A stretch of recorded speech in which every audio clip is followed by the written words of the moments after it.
రుణమాఫీకి సంబంధించి ప్రభుత్వం రైతులను ఎట్లా మోసం చేస్తుందనేది ఇప్పుడు ప్రధానంగా చర్చ జరుగుతోంది. మంత్రివర్గం ఏం మాట్లాడుకుంటుంది, ఎటువంటి అభిప్రాయాలతో ఉందనేది కూడా చర్చనీయాంశంగా మారింది. ఇక కరీంనగర్ నుంచి మనకు మరింత సమాచారాన్ని మా ప్రతినిధి వేణు మనకి లైవ్ లో అందిస్తారు. వేణు, ఒకవైపు చిత్తశుద్ధి ప్రభుత్వానికి ఎట్లా ఉంది రుణమాఫీకి సంబంధించి అనే దానికి సంబంధించి క్లియర్ గా అర్థమవుతున్న పరిస్థితి. మరోవైపు చూసుకుంటే మంత్రివర్గంలో కూడా రుణమాఫీ వల్ల మనకి పెద్దగా మైలేజ్ వచ్చింది ఏమీ లేదు అని అంటే ఎట్లా ఆశిస్తారు మైలేజ్ ని?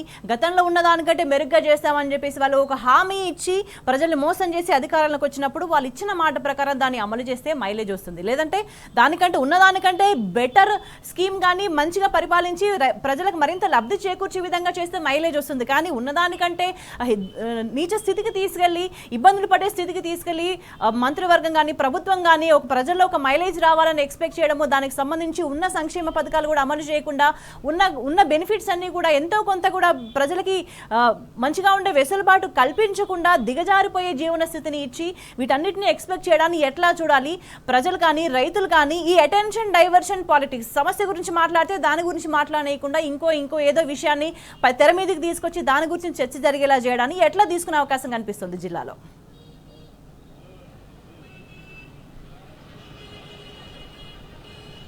స్వేచ్ఛ మీరు అంటున్నట్టు చూస్తే చిత్తశుద్ధి లేదు ప్రభుత్వానికి. చిత్తశుద్ధి ఉంటే రైతాంగం అంటే చాలా వాల్యుబుల్ పర్సన్స్, కానీ వాళ్ళని పట్టించుకునే నాదుడు ఇప్పుడు లేడని చెప్పాలి. ముఖ్యంగా బీఆర్ఎస్ సర్కార్ ఉన్నప్పుడు రైతు వేదికల నిర్మాణం చేపట్టారు.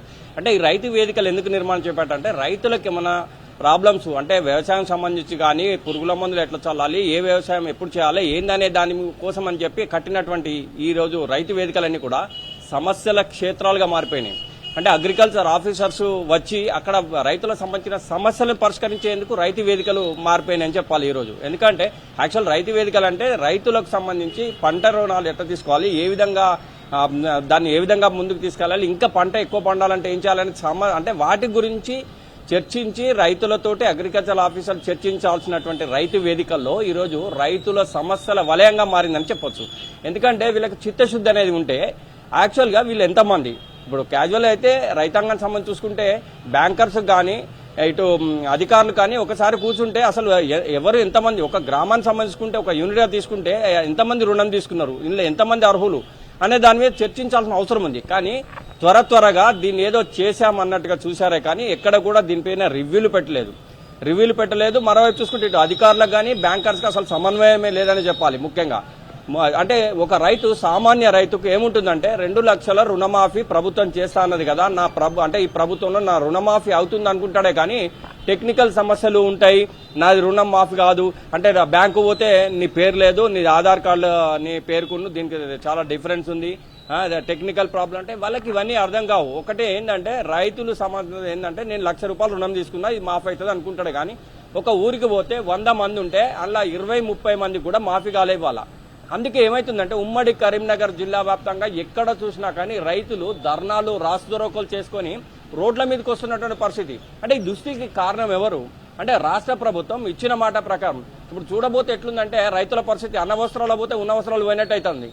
వాళ్ళేదో రుణం కట్టదాము ఏదో కొంత రుణమాఫీ అవుతుందని అనుకుంటే ఆ రుణం మాఫీ కంటే కూడా ఇంట్రెస్ట్లు కూడా వాళ్ళు మీదేసి ఇది మీరు కట్టాలి, ఈ ఇంట్రెస్ట్తో కడితే మేము చూస్తామని చెప్పి బ్యాంకర్స్ చెప్తున్నారని చెప్పి ఇటు రైతులు చెప్తున్నటువంటి పరిస్థితి మనకు కనిపిస్తుంది. స్వేచ్ఛ ఇవాళ చూసుకుంటే మాత్రం ప్రత్యక్షంగా మనకు చిగురు మామిడి మండల కేంద్రంలో అయితే భారీ ఎత్తున రైతులు ధర్నా రాస్తారోకోలు చేశారు. యాక్చువల్ అయితే వర్షాలు పడుతున్నాయి, వాళ్ళ పంటలకు సంబంధించినటువంటి వరి నాట్లు వేసుకోవాలి, చాలా పనులుంటాయి. కానీ అవన్నీ కూడా పోయి సమస్యల వలయంలో కొట్టుమిట్టాడుతున్నటువంటి పరిస్థితి రైతన్నది ఇవాళ మనకు ఉమ్మడి కరీంనగర్ జిల్లా వ్యాప్తంగా కనిపిస్తుంది. స్వేచ్ఛ అంటే మొత్తం మీద రైతులకు మేము రుణమాఫీ చేస్తామన్నారే కానీ 100కి 20-25 మందికి మాత్రమే అయింది.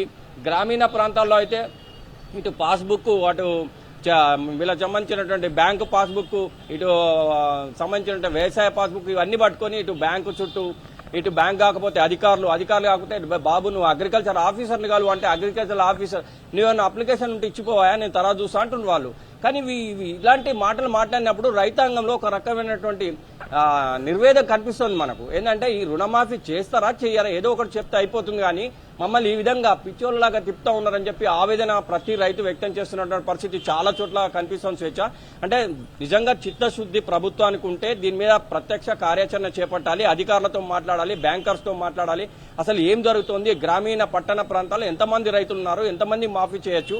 అంటే యాక్చువల్ గా రేవంత్ రెడ్డి సర్కార్ వచ్చినప్పుడు ఏం చెప్పిందంటే మా సర్కార్ రాగానే మీరు 2 లక్షలు రుణమాఫీ చేస్తాం, ఇప్పుడు ఇమీడియట్లీ పోయి తెచ్చుకోమని చెప్పినట్టు నేపథ్యం. ఇమీడియట్లీ పోయి తెచ్చుకునేది పక్కన పెడితే 2 లక్షల రుణం తీసుకున్న వాళ్ళు సరే మాఫీ అవుతుంది కదా అని కట్టలేని పరిస్థితి ఒకైతే, కట్టని వాళ్లకు మాఫీ అనేది పక్కన పెట్టి అంటే రుణం కట్టిన వాళ్ళకు కూడా కొత్త రుణం ఇచ్చేది లేదు. ఎందుకంటే అన్ని స్ట్రిక్ట్ సాంకేతిక సమస్యలు అంటూ, ఆధార్ కార్డులు అంటూ, రేషన్ కార్డు లేదంటూ, ఒక కుటుంబంలో ఒకే ఒక రేషన్ కార్డు ఉంటే 3 కొడుకున్నారనుకోండి, 3 కొడుకులకు మాఫీ కాలేదు, ఒక తండ్రికి మాత్రమే మాఫీ, ఎందుకంటే రేషన్ కార్డులో ఒకటే ఉంది. అంటే ఇవన్నీ కూడా సమస్యల వలయంలో రైతన్నలు ఈరోజు ఉమ్మడి కరీంనగర్ జిల్లా వ్యాప్తంగా కొట్టుమిట్టాడుతున్నటువంటి పరిస్థితి ఉంది. రైతు వేదికలన్నీ కూడా రైతుల సమస్యల వేదిక మారినటువంటి పరిస్థితి మనకు ప్రతి చోట కనిపిస్తుంది స్వేచ్ఛ. అంటే ఇప్పటికైనా ప్రభుత్వం దీనిపై ప్రత్యక్ష కార్యాచరణ తీసుకోవాలి. రైతాంగం రోడ్ల మీదకి వచ్చి ఈ విధంగా మాఫీ చేస్తామని చెప్పి ప్రభుత్వం ఈరోజు చేయకపోవడంతో రైతులు మాత్రం తీవ్ర ఆగ్రహ విషయాలు వ్యక్తం చేస్తున్నారు. ఏదేమైనా కానీ రైతులు అంటే ఇప్పుడు మాత్రం ప్రత్యక్షంగా క్యాజువల్ గా ఇటు అధికారుల చుట్టూ, రైతు వేదికల చుట్టూ, ఇటు బ్యాంకర్ చుట్టూ తిరుగుతుంది. కానీ ఒకవేళ రైతన్నలు మాత్రం ఆవేశపూరితంగా మళ్ళీ ఇంకేదైనా నిర్ణయాలు తీసుకుంటే మాత్రం చాలా కష్టతరమయ్యే అవకాశం ఉంటుంది. ఇప్పటికైనా రాష్ట్ర ప్రభుత్వం 2 లక్షల రుణమాఫీ అనేది ఫస్ట్ 1 లక్ష అన్నారు, తర్వాత 50,000 అన్నారు, తర్వాత మొత్తం అయిపోతుందని చెప్పిండు. కానీ మొదటి మాఫీ అయిన తర్వాత రెండో దాంట్లో అవుతుందిలే అని కొంతమంది రైతులు ఎదురు చూసిండ్రు. రెండో దాంట్లో కాకపోతే మూడో దాంట్లో మొత్తం అయిపోతుందని చూసిండ్రు. కానీ మూడిట్లో కూడా కానటువంటి రైతాంగము 180% మంది మనకు స్పష్టంగా కనిపిస్తున్నారు స్వేచ్ఛ. ఇప్పటికైనా కూడా ప్రభుత్వం దీనిపై స్పష్టమైన నివేదిక ఇవ్వాలి, రైతాంగానికి సరైనటువంటి సూచనలు చెప్పాలి. అసలు ఎందుకు కాలేదు ఏంది, బ్యాంకర్స్ తో కానీ ఇటు అధికారులతో మాట్లాడాల్సిన అవసరం ఉంది. కానీ రైతులు మాత్రం ఇప్పుడున్నటువంటి పరిస్థితుల్లో వ్యవసాయం చేసుకోవాలి, చాలా చురుగ్గా పనిచేసుకునే అంటే టైం వర్షం పడుతున్నది. కానీ రైతులు మొత్తం రోడ్ల మీదకి వచ్చినటువంటి పరిస్థితి, రైతు వేదికల్లో సమస్యల వలయంలో కొట్టుమిట్టాడుతూ అప్లికేషన్లు ఇస్తున్నటువంటి పరిస్థితి మనకు స్పష్టంగా ఉమ్మడి కరీంనగర్ జిల్లా వ్యాప్తంగా కనిపిస్తున్నటువంటి పరిస్థితి ఉందని చెప్పొచ్చు స్వేచ్ఛ. రైట్ వేణు, ఇది కరీంనగర్ జిల్లాకు సంబంధించిన పరిస్థితి.